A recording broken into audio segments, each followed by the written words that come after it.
knowing who they are. This is a travesty against mankind.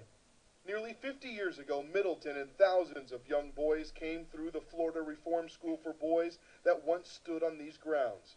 For years, many of the former students told stories of excruciating abuse suffered at the hands of the school's administrators. They say those beatings took place in this building, known as the White House. Just looking at it gives you the creeps, because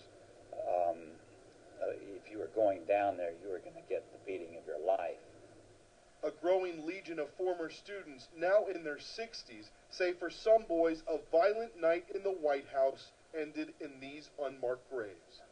Many of the school's administrators have died, but a few are still alive, like Troy Tidwell, who's now in his late 80s. We found him living in a small house in the Florida Panhandle.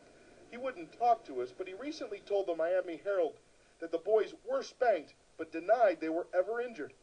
Florida's governor has called for an investigation into the alleged abuse and to determine who, if anyone, is buried beneath these white crosses. I think it's important. Justice always cries out for a conclusion. The push for an investigation was led by a group of men known as the White House Boys. During the course of a 3-hour interview, they detailed stories of young boys who simply vanished from the school. These men believe more than 31 of them were killed. Dick Colon remembers another boy who died after being stuffed in a spinning dryer. Not helping the boy has haunted Colon since that night in the laundry. And then I thought to myself, if you do it, they're going to put you in there. You're going to be next. And I walked away. I don't know how often in a week I think about that. Chicken I was.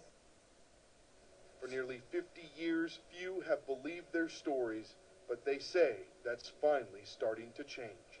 The investigation of abuse at the Florida Reform School for Boys is just beginning, and investigators say it could take months, if not years, to figure out who is buried in these 31 unmarked graves.